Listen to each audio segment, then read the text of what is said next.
everyone, today I'm going to be showing you how to install mods and custom content into The Sims 4. There are two different ways that I'll be going over. The first way is for package files, which are mods, create a sim content, and build by mode content, and then the second way is for sims and houses.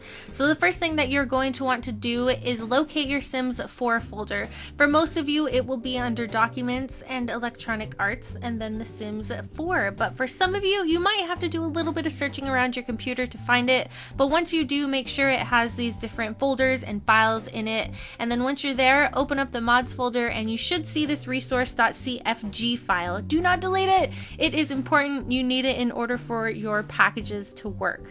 And you do have to install something called a zip file opener. I use WinRAR. It's pretty great. I've been using it for a couple of years. It's not like a spammy virus thing. Do not worry about that. There are some that are free though, so just search for zip file openers free and then you can find a whole bunch of them that you can use, but this one does have a free trial. So if you're interested, I'll put a link to it in the description, as well as a link to everything that I'll be downloading in this video.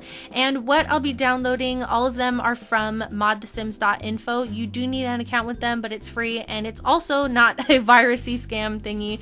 And there's a bunch of great quality content for The Sims 2, The Sims 3, and The Sims 4 on this website, and I've also been using this for a few years, so this is a pretty awesome website. The first package file I'll be installing is this no intro mod, and it basically removes the animations when your game starts up, you know, these different animations, and it goes straight to the game loading. So I definitely suggest downloading this just to test and see if you have installed everything correctly, because you will know immediately if you have, because it will skip all of this for you. Another thing I suggest is reading the description and maybe going through the comments if you want to, but once you're ready to install it, go to the files tab and download which one you want to download. So for me, it's the nointro.zip, and already you will need a zip file opener in order to even gain access to this file. So the next thing I'm going to download is another package file, which are these high-waisted tights as pants. So you just download it the same exact way and then they're ready to be installed. So I'm just going to minimize this.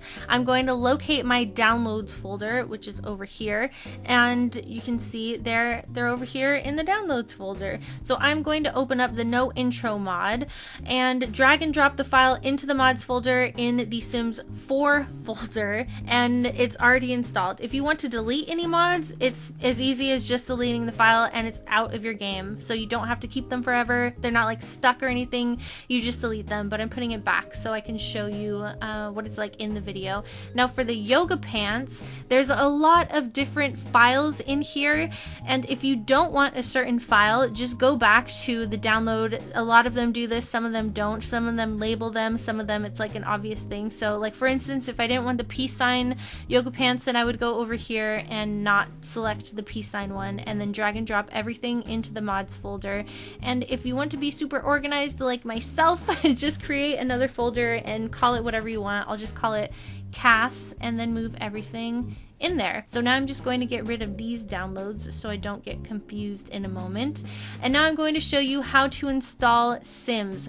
So this one is Amelia Clark. She's an actress. Just go the same way you were installing the other ones. Go and download them. She's a .rar file. Same thing. You need to open it up with a zip file opener.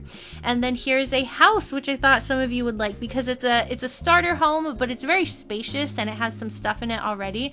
And it's pretty adorable, and it's also a picked upload, which means a lot of people like it, including myself. I think it's pretty awesome. So go and download it, and then let's go back to the downloads folder, and they're both there.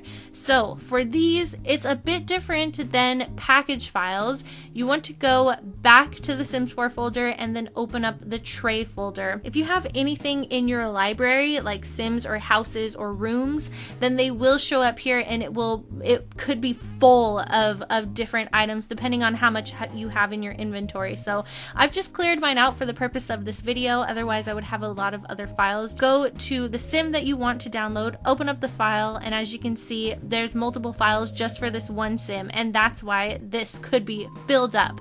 But just don't let that stress you out or anything. These are really easy to uninstall. You just go into your game, open up your library, and delete it if you don't want it, and then the files will disappear. So for the house, this one has a bit more. You just do the same thing. You drag and drop it into the tray folder, and then that's it. So let's start up the game, and it should skip the animations and go straight to the Sims 4 loading screen. It will be that there, see, it worked. So that's a great way to know if you have installed everything correctly. So now that we're into the game, I'm going to just create a new household and locate Amelia Clark in my library. Where is it? Open the gallery, and then I'm going to go to my library, and there she is along with the house. So we have both of these successfully installed. I'm just going to replace my household with her, and then I'll go into where the clothes are. These ones were bottoms, I'm pretty sure, and let's see. They are these ones? Yes, they are. So they don't have the peace sign ones in here because I didn't install them, but they're all here. So it worked. And that is it. That is how you install mods and custom content into The Sims 4. I hope you found this helpful. Everything will be linked in the description, and I will have some more details in the description in case you don't want to like rewatch this entire video and you kind of get the gist of it. So yeah, again, I hope you found it helpful, and I will talk to you all later. Bye everyone.